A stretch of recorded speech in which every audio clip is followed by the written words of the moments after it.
സ്വാഗതം ഇൻസൈറ്റിലേക്ക്. കഴിഞ്ഞ കുറേ ദിവസങ്ങളായിട്ട് കേരള രാഷ്ട്രീയത്തിൽ രാഹുൽ മാങ്കൂട്ടത്തിൽ എന്ന് പറയുന്ന യൂത്ത് കോൺഗ്രസിൻ്റെ മുൻ അധ്യക്ഷൻ എന്നേ ഇപ്പോൾ പറയാൻ പറ്റുള്ളൂ, പാലക്കാട് MLA, അദ്ദേഹത്തിനെതിരായ ആക്ഷേപങ്ങൾ വലിയ തോതിൽ ഉയർന്നു വരുന്നു. ഒരാക്ഷേപമല്ല എന്നുള്ളതാണ് ആ ആക്ഷേപത്തെ കൂടുതൽ ഗൗരവത്തിലാക്കുന്നത്. പല നിലയ്ക്കുള്ള ആരോപണങ്ങൾ അദ്ദേഹം നേരിടുന്നു. അതിൻ്റെ വസ്തുതകൾ ഒരുപക്ഷെ ഇനിയും പുറത്തേക്ക് വരേണ്ടതാണ്. നിയമപരമായി ആ ആക്ഷേപങ്ങൾ നിലനിൽക്കുമോ എന്നുള്ളത് വേറൊരു ചോദ്യമാണ്. പക്ഷേ എന്നാലും പൊതുപ്രവർത്തന രംഗത്തുള്ള ജനപ്രതിനിധിയായിരിക്കുന്ന ഒരു ചെറുപ്പക്കാരനെതിരെ വളരെ ഗുരുതരമായ ആക്ഷേപങ്ങൾ ഉയർന്നു വരുന്നു എന്നുള്ളതാണ് ആ ഭാഗത്തുണ്ടായ കാര്യം.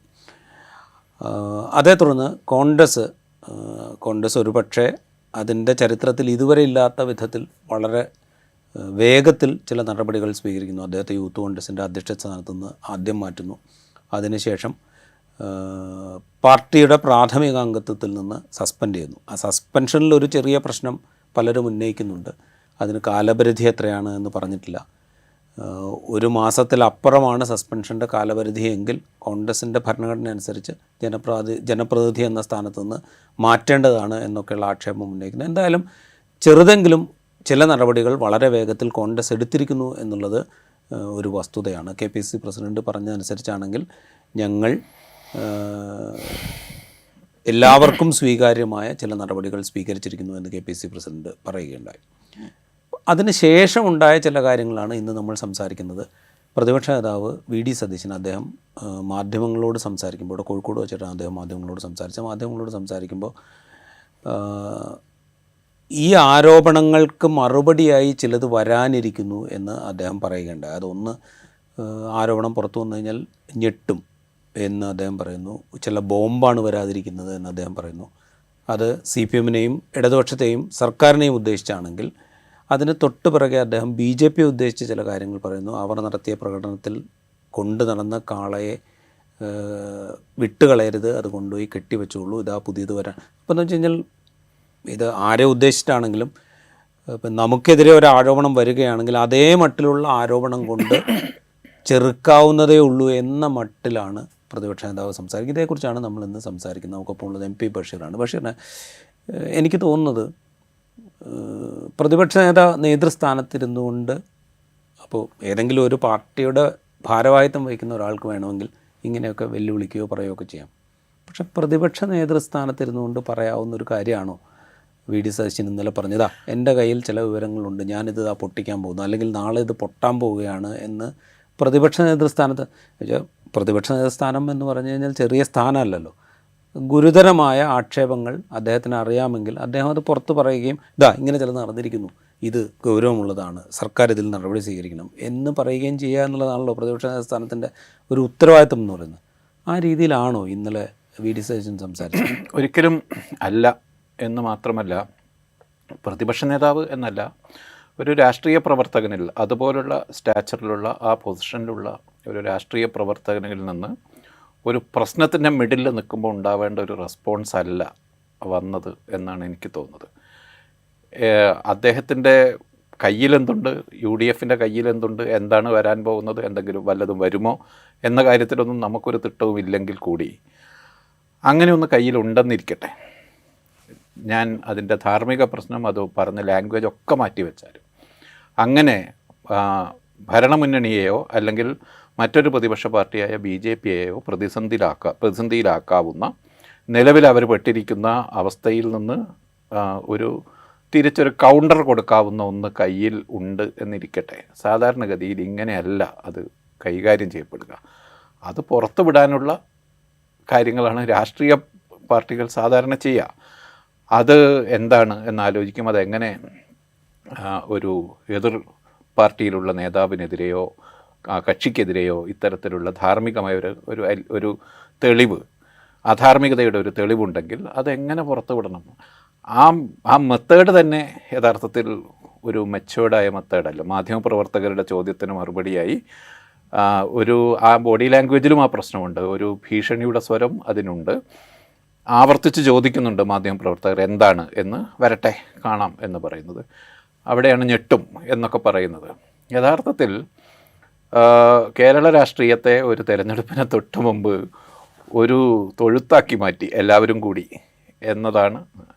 അതിപ്പോൾ രാഹുൽ മാങ്കൂട്ടത്തിനെതിരെ ഉയർന്ന ആരോപണം കൈകാര്യം ചെയ്ത രീതിയാണെങ്കിലും അതിനെ കൗണ്ടർ ചെയ്ത രീതിയാണെങ്കിലും എല്ലാം ചേർന്ന് തെരഞ്ഞെടുപ്പിന് തൊട്ട് മുമ്പ് ജനകീയമായ പ്രശ്നങ്ങൾ ഉയർത്തി തെരഞ്ഞെടുപ്പിലേക്ക് പോവുക എന്ന രാഷ്ട്രീയ പ്രവർത്തകരും രാഷ്ട്രീയ പാർട്ടികളും സ്വീകരിക്കേണ്ട മാതൃക വിട്ട്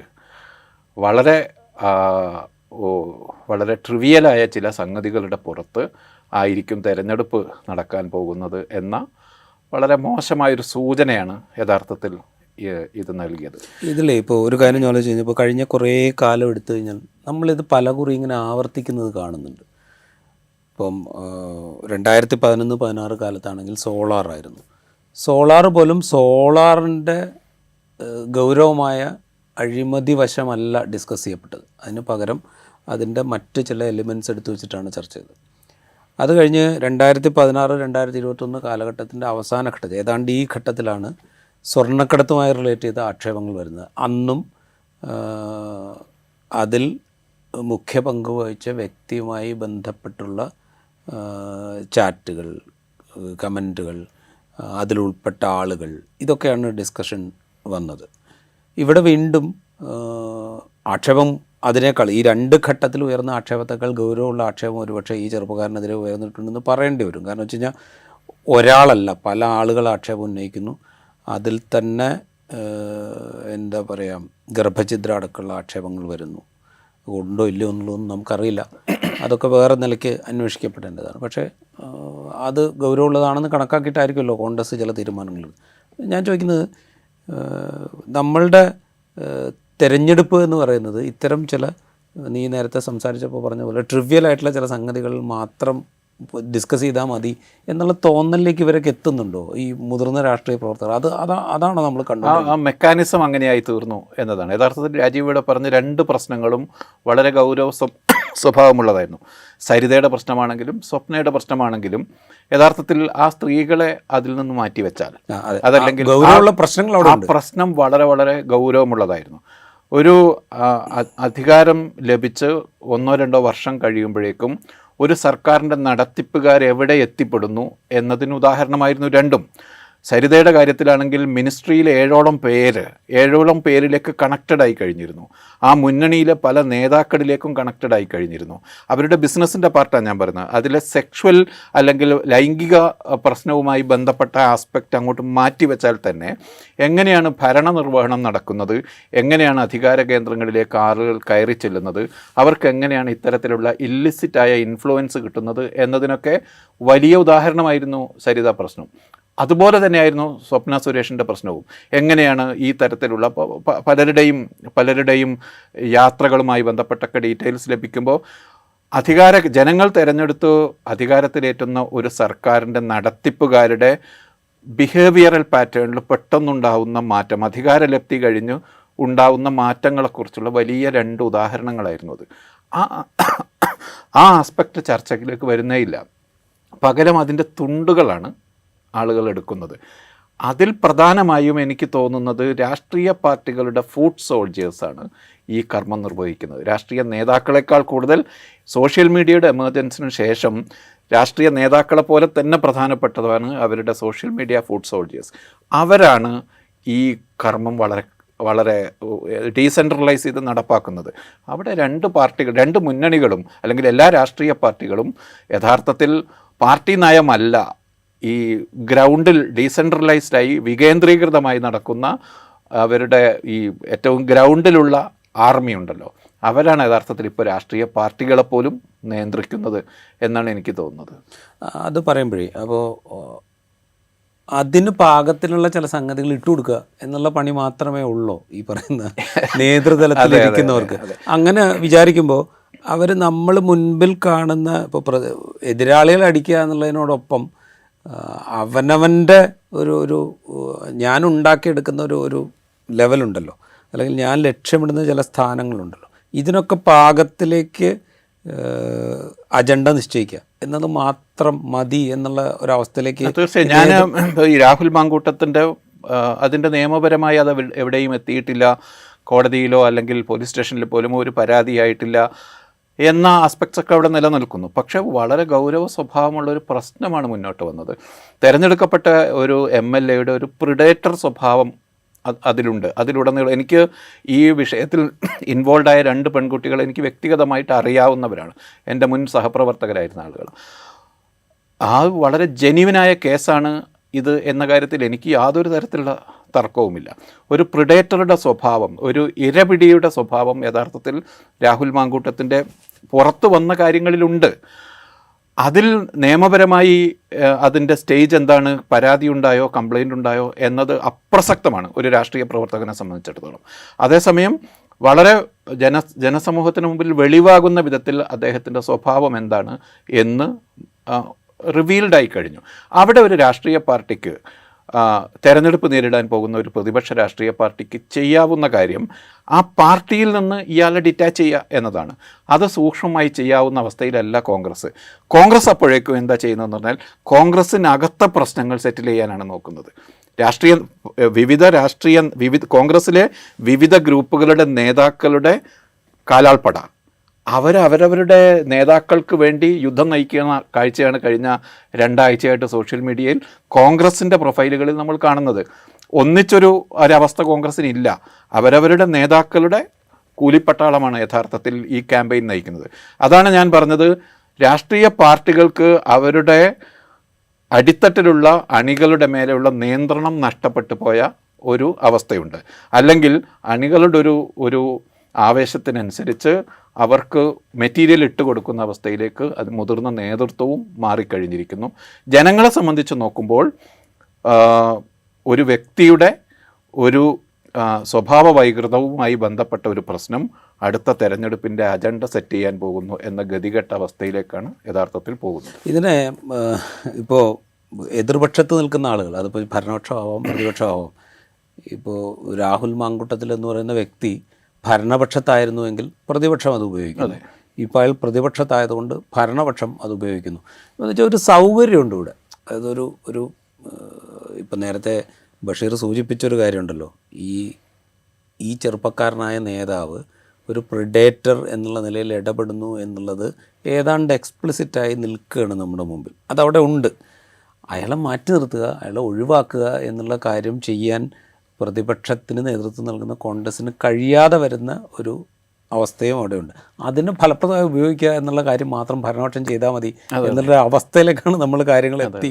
ഇതെങ്ങനെ അപ്പോൾ വെച്ചാൽ ഈ 2 കൂട്ടരാണെങ്കിലും ഇത്തരം ആളുകളെ മാറ്റി നിർത്തുക, ഇത്തരം ആളുകളെ കണ്ടെത്തി കഴിഞ്ഞാൽ ഒഴിവാക്കി പോവുക എന്നുള്ള വളരെ വളരെ കർശനമായൊരു നിലപാടെടുത്ത് അങ്ങ് പോകാൻ പറ്റാത്തൊരവസ്ഥ ഈ 2 കൂട്ടർക്കും ഉണ്ട്.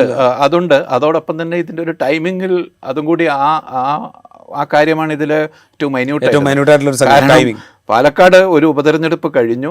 ഇനി ഉപതെരഞ്ഞെടുപ്പ് ആവശ്യമില്ലാത്ത സമയം ആയിട്ടില്ല. 6 മാസത്തിന് മുമ്പ് MLA ഇല്ലാതാവുകയാണെങ്കിൽ ഉപതെരഞ്ഞെടുപ്പ് വേണം. അങ്ങനെ ഒരു നേരിയ സാധ്യത വേണമെങ്കിൽ ഇലക്ഷൻ കമ്മീഷന്, ഇപ്പോൾ രാഹുൽ മാങ്കൂട്ടം ഇന്ന് രാജിവെച്ചാൽ ഇലക്ഷൻ കമ്മീഷന് വേണമെങ്കിൽ ഉപതെരഞ്ഞെടുപ്പ് പ്രഖ്യാപിക്കാം. അങ്ങനെ ഒരു ഉപതെരഞ്ഞെടുപ്പ് വരുന്ന സാഹചര്യത്തിൽ അത് കോൺഗ്രസ്സിന് അത് നേരിടാൻ പറ്റില്ല, ആ സാഹചര്യത്തെ നേരിടാൻ പറ്റില്ല. അതുകൊണ്ട് പകുതി നിയമപരമായും പകുതി ജനങ്ങളുടെ കണ്ണിൽ പൊടിയിടാനും എന്ന വിധത്തിൽ ഈ സമയത്തെ മാനേജ് ചെയ്ത് കൊണ്ടുപോകാനായിരിക്കാം ഒരു പക്ഷേ കോൺഗ്രസ് ശ്രമിക്കുന്നത്. ഈ ഉപതെരഞ്ഞെടുപ്പ് എന്നത് ഒഴിവാക്കി കിട്ടാനുള്ള ഒരു ടൈം മാനേജ്മെൻ്റ് ആയിരിക്കാം കോൺഗ്രസ് ചെയ്യുന്നത്. പക്ഷേ അത് ആ പാർട്ടിയിൽ അല്ലെങ്കിൽ ആ മുന്നണിയിലുണ്ടാക്കുന്ന ക്ഷതം എന്ന് പറയുന്നത് ചെറുതല്ല. അതേസമയം ഇവിടെ ഒരു മോറൽ അപ്പർ ഹാൻഡ് എടുക്കാവുന്ന എല്ലാ സാധ്യതയും ആ പാർട്ടിക്കുണ്ടായിരുന്നു. പൊതു ഇടത്തിൽ അല്ലെങ്കിൽ നിയമപരമായ ഒരു പരാതി ഉയരുന്നതിന് മുമ്പേ ഒരു പബ്ലിക് സ്ഫിയറിലേക്ക് ഒരു കംപ്ലൈൻറ്റ് ഉയർന്നു വന്ന നിലയിൽ തന്നെ ആ അവസ്ഥയിൽ തന്നെ ഞങ്ങൾ ധാർമ്മികമായൊരു പൊസിഷൻ എടുത്തു, ഞങ്ങൾ നടപടിയെടുത്തു എന്ന് പറയാവുന്ന അന്തരീക്ഷം യഥാർത്ഥത്തിൽ കോൺഗ്രസ്സിനുണ്ടായിരുന്നു. അവിടെ അവർ അട്ടർലി കൺഫ്യൂസ്ഡ് ആയിപ്പോയി എന്നാണ് എനിക്ക് തോന്നുന്നത്. അതോടൊപ്പം കോൺഗ്രസ്സിനകത്തെ ഈ ഒരു ഇൻറ്റേർണൽ കോൺഫ്ലിക്റ്റ് കൂടി തീരുമാനം വൈകിക്കുന്നതിൽ കാരണമായിട്ടുണ്ട്. ഓക്കെ, ഞാൻ അവസാനം ഒറ്റ കാര്യം കൂടി ചോദിച്ചു. ലാസ്റ്റ് ഇപ്പോൾ ആദ്യഘട്ടത്തിൽ യൂത്ത് കോൺഗ്രസിൻ്റെ സംസ്ഥാന പ്രസിഡന്റിൽ നിന്ന് മാറ്റുന്നു, പിന്നെ പാർട്ടിയിൽ നിന്ന് സസ്പെൻഡ് ചെയ്യുന്നു. ഇപ്പോൾ മറ്റാരും എടുക്കാത്ത ഒരു നടപടി ഞങ്ങൾ എടുത്തു എന്ന് പറഞ്ഞ് നിൽക്കാവുന്നൊരു അവസ്ഥയിൽ നിന്ന് ഞങ്ങൾ ചില കാര്യങ്ങൾ അങ്ങോട്ട് അറ്റാക്ക് ചെയ്യാൻ പോകുന്നു എന്ന മട്ടിലേക്ക് പറയേണ്ടി വരുന്നൊരവസ്ഥ പ്രതിപക്ഷ നേതാവിനെ പോലെ വളരെ തന്ത്രപരമായിട്ട് രാഷ്ട്രീയം കളിക്കാൻ അറിയുന്ന ഒരാൾക്ക് പറയേണ്ടി വരുന്നൊരവസ്ഥ, അതെന്തുകൊണ്ടായിരിക്കും? അതൊരു ടാക്ടിക്കൽ ഫെയിലിയറായിട്ട് കാണേണ്ടി വരില്ലേ? ടാക്ടിക്കൽ ഫെയിലിയറാണ് എന്ന് ഇതിനകം തന്നെ വെളിവായി കഴിഞ്ഞു. അതിനേക്കാൾ യഥാർത്ഥത്തിൽ പിന്നെ വി ഡി സതീശനിൽ നിന്ന് മറിച്ച് മറ്റുള്ളവരുടെ എതിർപക്ഷത്തുള്ള മുന്നണിയുടെ ധാർമ്മിക പ്രശ്നം ഉന്നയിക്കുന്നതിന് പകരം എൻ്റെ മുന്നണിയിലെ ധാർമ്മികമായ പരിരക്ഷ ഞാൻ ഉറപ്പുവരുത്തും എന്നൊരു പൊസിഷനായിരുന്നുവെങ്കിൽ യഥാർത്ഥത്തിൽ വളരെ ലെജിറ്റിമേറ്റായിട്ട് ഇത് മുന്നോട്ട് കൊണ്ടുപോകാൻ അദ്ദേഹത്തിന് കഴിയുമായിരുന്നു. വി ഡി സതീശൻ്റെ ഇന്നലത്തെ ആ ഭീഷണിയുടെ മുഖഭാവമുള്ള ഒരു വെയിൽഡായ ഒരു ത്രെട്ടുണ്ടല്ലോ, ഒരു ബ്ലാക്ക് മെയിലിംഗ് സ്വഭാവമുള്ള, അതോടുകൂടി ഈ പ്രശ്നം ഉന്നയിക്കാനുള്ള ലെജിറ്റിമസിയാണ് യഥാർത്ഥത്തിൽ ഇത് മുതലെടുക്കാനുള്ള ലെജിറ്റിമസിയാണ് യഥാർത്ഥത്തിൽ വി ഡി സതീശന് നഷ്ടമായത്. അപ്പുറത്തും ഇപ്പുറത്തും ഒക്കെ ഒരുപോലെ തന്നെയാണ്. ഞങ്ങളത് കണ്ടിട്ടും കാണാതിരിക്കുകയാണ്, ഞങ്ങൾക്കറിയാം പക്ഷേ ഞങ്ങൾ പറയാതിരിക്കുകയാണ്, നിങ്ങളുടെ പക്ഷത്ത് ഇതൊക്കെ ഉള്ളത് കൊണ്ട് ഞങ്ങളുടെ പക്ഷത്ത് നടന്ന ഈ കാര്യങ്ങളെ ക്ഷമിച്ചു തരണം എന്ന മറ്റുള്ളൊരു സ്റ്റേറ്റ്മെൻറ്റായി ചുരുങ്ങിപ്പോയി യഥാർത്ഥത്തിൽ. അത് രാജീവ് പറഞ്ഞതുപോലെ ഒന്ന് ആ അവസരം കളഞ്ഞു. ഒരു പ്രതിപക്ഷ നേതാവിൻ്റെ സ്റ്റാച്ചറിൽ നിന്ന് ഒരു കാരണവശാലും ഉണ്ടാകാവുന്ന കാര്യമല്ല. അതിനൊരു രാഷ്ട്രീയ ഭീഷണിയുടെ രാഷ്ട്രീയ പാർട്ടി പ്രവർത്തകർക്കിടയിൽ ഇങ്ങനെയൊക്കെ ഉണ്ടാകുമെന്ന് പറയുമ്പോൾ തന്നെ ഇതൊരു തരം പിന്നെ സഹകരിച്ചു പോകാം എന്നൊരു മെസ്സേജ് കൂടിയാണ് അത് യഥാർത്ഥത്തിൽ. പ്രതിപക്ഷ നേതൃസ്ഥാനം, ഞാൻ ഒറ്റ കാര്യോട് ചോദിച്ചു അവസാനം, ഈ പ്രതിപക്ഷ നേതൃസ്ഥാനത്തിരിക്കുന്ന ആളുകളൊക്കെ നമ്മൾ മുൻകാലത്ത് നോക്കിക്കഴിഞ്ഞ് കഴിഞ്ഞാൽ വലിയ തോതിൽ അറ്റാക്ക് ചെയ്യുന്നത് നമ്മൾ കണ്ടിട്ടുണ്ട്. ഒരു ദാക്ഷിണ്യവും ഇല്ലാതെ അറ്റാക്ക് ചെയ്തു. ഇപ്പോൾ വി എസ് അച്യുതാനന്ദനെ കുറിച്ച് നമ്മൾ സംസാരിച്ചപ്പോൾ ബഷീർ തന്നെ പറഞ്ഞിട്ടുണ്ട്, നമ്മളൊക്കെ ചെന്ന് സംസാരിച്ചതിന് ശേഷം നിയമസഭയിൽ പോയെന്ന് വി എസ് അച്യുതാനന്ദൻ അറ്റാക്ക് ചെയ്യുന്നത് കാണുമ്പോൾ നമുക്ക് തന്നെ അത്രയും വേണ്ടിയിരുന്നു എന്ന് തോന്നിപ്പോകും എന്ന് ഐസ്ക്രീം കേസൊക്കെ പരാമർശിച്ചപ്പോൾ ബഷീർ പറഞ്ഞ എനിക്ക് ഓർമ്മയുണ്ട്. അങ്ങനെ അറ്റാക്ക് ചെയ്യുന്നത് നമ്മൾ കണ്ടിട്ടുണ്ട്. ഇപ്പോൾ കഴിഞ്ഞ 2016-21 കാലഘട്ടത്തിൽ ഏതാണ്ട് സമാനമായ ആക്ഷേപങ്ങൾ വരുന്ന സമയത്ത് അന്ന് ഇപ്പോൾ ജലീലിനെതിരെ, ശ്രീരാമകൃഷ്ണനെതിരെ, തോമസ് ഐസക്കിനെതിരെ ഒക്കെ ആക്ഷേപം ഉന്നയിക്കുമ്പോൾ അതിനെ പക്ഷേ ഈ മട്ടിൽ ഉപയോഗിക്കുന്ന പ്രതിപക്ഷ നേതാവിനെ നമ്മൾ കണ്ടിട്ടില്ല. അന്ന് രമേശ് ചെന്നിത്തലയായിരുന്നു പ്രതിപക്ഷ നേതാവിനുണ്ടായിരുന്നത്. ഇങ്ങനെ ഉപയോഗിക്കുന്നത് നമ്മൾ കണ്ടിട്ടില്ല. അതായത് ഇതാ ബോംബ് പൊട്ടാൻ പോകുന്നു, ഞങ്ങൾ കണ്ടോളൂ എന്നൊക്കെ പറഞ്ഞ് ആക്ഷേപിക്കുന്ന വെച്ചാൽ ഈ സ്ഥാനത്തെക്കുറിച്ചുള്ള ഒരു കൺസെപ്റ്റ് ഈ ഒരു 5 വർഷം എത്താറാകുമ്പോൾ പോലും വി ഡി സതീശന് മനസ്സിലായിട്ടില്ല എന്ന് തോന്നുന്നുണ്ട്. ഞാനതിനെ മറിച്ച് വേറൊരു രീതിയിൽ അതിനെ കാണുന്നത്, വി ഡി സതീശൻ്റെ സപ്പോർട്ട് സിസ്റ്റത്തിന് എന്തോ ഒരു കുഴപ്പമുണ്ട് എന്നാണ് ഞാൻ മനസ്സിലാക്കുന്നത്. കാരണം വി ഡി സതീശൻ്റെ മറ്റൊരു മുഖം നമ്മൾ വി എസ് സർക്കാരിൻ്റെ കാലത്ത്, ഇപ്പോൾ തോമസ് ഐസക്ക് ധനകാര്യമന്ത്രിയായിരിക്കുന്ന സമയത്ത് നമ്മൾ കണ്ടതാണ്. ലോട്ടറി പ്രശ്നവുമൊക്കെയായി ബന്ധപ്പെട്ട് വി ഡി സതീശനും തോമസ് ഐസക്കും തമ്മിൽ ഉണ്ടായ ഒരു സ്പെൽ ഓഫ് കോൺഫ്ലിക്റ്റ് ഓർമ്മയുണ്ടല്ലോ. ഒരുപാട് മാസങ്ങൾ നീണ്ടു നിന്ന ഒരു സംഘർഷമായിരുന്നു അത്. ഒടുവിൽ തിരുവനന്തപുരം പ്രസ് ക്ലബ്ബിൽ രണ്ടുപേരും ഒന്നിച്ചിരുന്ന പരസ്യ സംവാദത്തിന് ഒരു വെല്ലുവിളിയുടെ അവസാനം ഒരു പരസ്യ സംവാദം നടക്കുകയും ആ കാലത്തുണ്ടായിരുന്ന വി ഡി സതീശൻ യഥാർത്ഥത്തിൽ കാര്യങ്ങൾ പഠിച്ചവതരിപ്പിക്കുന്ന കാര്യങ്ങൾ ഒരു മുറയോടുകൂടി അവതരിപ്പിക്കുന്ന കാര്യത്തിൽ ഒരു പ്രതിപക്ഷ നേതാവിൻ്റെ ഭാവി പ്രതിപക്ഷ നേതാവായി അക്കാലത്ത് തന്നെ വി ഡി സതീശൻ വന്നിരുന്നു. പക്ഷേ ഇപ്പോൾ നമ്മൾ കാണുന്നത് അങ്ങനെയല്ല. ഇപ്പോൾ ഈ അടുത്ത കാലത്തൊക്കെ കയ്യിലേക്ക് വരുന്ന കാര്യങ്ങളെ ഉപയോഗപ്പെടുത്തുന്നതിൽ പോലും എവിടെ ഒരു സപ്പോർട്ട് സിസ്റ്റത്തിൻ്റെ ഒരു ഫെയിലിയറായിട്ടാണ് നമ്മൾ ഈ രാഷ്ട്രീയ നേതൃത്വവുമായി അടുത്തു നിന്ന് ഇടപഴകുന്ന ആളുകളോട് സംസാരിക്കുമ്പോൾ നമുക്ക് തോന്നുന്നത് ഒരു പ്രോപ്പറായ സപ്പോർട്ട് സിസ്റ്റത്തിൻ്റെ അടിസ്ഥാനത്തിലല്ല ഈ വർക്ക് നടക്കുന്നത് എന്നാണ്. അതുണ്ടാകണമെന്ന് ആഗ്രഹിച്ചുകൊണ്ടോ അല്ലെങ്കിൽ അതിനുവേണ്ടി ഉപദേശിക്കാനോ അല്ല ഞാനിത് പറയുന്നത്. ഒരു പ്രതിപക്ഷ നേതാവിൻ്റെ മുന്നിലേക്ക് നിർത്തുന്ന ഒരു എഫർട്ടിന് പിന്നിൽ ഒരുപാട് കാര്യങ്ങളുണ്ടാവും. അത് പ്രോപ്പറായി നടക്കുന്നില്ല എന്ന സംശയം മാത്രമേ ഉള്ളൂ. വ്യക്തിഗതമായി വി ഡി സതീശൻ അതിന് ഏബിളല്ലാത്ത ഒരാളാണ് എന്ന് എനിക്ക് തോന്നുന്നില്ല. റൈറ്റ്. എന്തായാലും ഇപ്പോൾ ഉയർന്നു വന്നിരിക്കുന്ന ആക്ഷേപങ്ങൾ നമ്മളുടെ രാഷ്ട്രീയ വ്യവഹാരങ്ങളെ ഏത് ദിശയിലാണ് കൊണ്ടുപോകുന്നത് എന്നുള്ളത് വളരെ പ്രധാനപ്പെട്ടൊരു കാര്യമായിട്ട് നമ്മൾ കാണണം. ഒരു 10 വർഷത്തോളം അധികാരത്തിലിരുന്ന, അല്ലെങ്കിൽ 10 വർഷം കഴിഞ്ഞിട്ട് ഇലക്ഷൻ നേരിടാൻ പോകുന്ന ഒരു ഗവൺമെൻറ് സിസ്റ്റത്തെ ഏത് വിധത്തിലാണ് അക്കൗണ്ടബിൾ ആക്കേണ്ടത് എന്ന് ചിന്തിക്കേണ്ട പ്രതിപക്ഷം സ്വയം ന്യായീകരിക്കുകയോ സ്വയം പിഴമൂളുകയോ ഒക്കെ ചെയ്യേണ്ടി വരുന്ന ഒരു അവസ്ഥയിലേക്ക് എത്തിപ്പെടുന്നു. അത് ഉപയോഗിക്കാൻ പാകത്തിലാണ് കാര്യങ്ങൾ എന്ന് ഭരണപക്ഷത്തിന് അതോടൊപ്പം തന്നെ ഒരു കാര്യം, ഇത്തരം പ്രശ്നങ്ങളിൽ കേരള രാഷ്ട്രീയത്തിൻ്റെ ഹിസ്റ്ററിയിൽ ഇത്തരം പ്രശ്നങ്ങളിൽ പെട്ട മുന്നണികൾ അടുത്ത തെരഞ്ഞെടുപ്പിനെ മറികടന്നിട്ടില്ല, വിജയിച്ചുകൊണ്ട് മറികടന്നിട്ടില്ല എന്നത് ഹിസ്റ്റോറിക്കലി അത് അങ്ങനെയാണ്.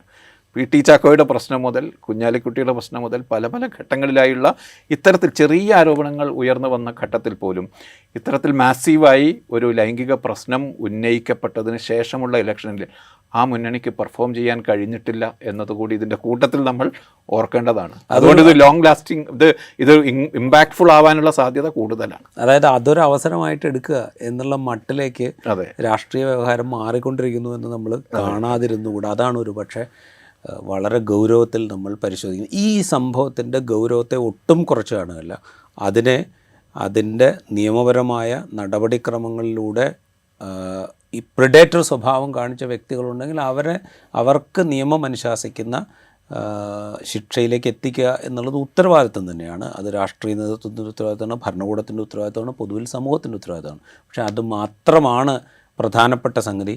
അങ്ങനെ ഒന്നുണ്ടായാൽ അതിനെ എതിർപക്ഷത്തേക്ക് രണ്ട് ആക്ഷേപങ്ങൾ ഉന്നയിച്ചുകൊണ്ട് നേരിടുകയാണ് വേണ്ടത് എന്ന ചിന്തയിലേക്ക് രാഷ്ട്രീയ നേതൃത്വം എത്തുന്നതും വലിയ അപകടം തന്നെയാണ് എന്ന് നമ്മൾ കാണേണ്ടതുണ്ട്. ഇൻസൈറ്റിൻ്റെ എപ്പിസോഡ് ഇവിടെ പൂർത്തിയാവുകയാണ്.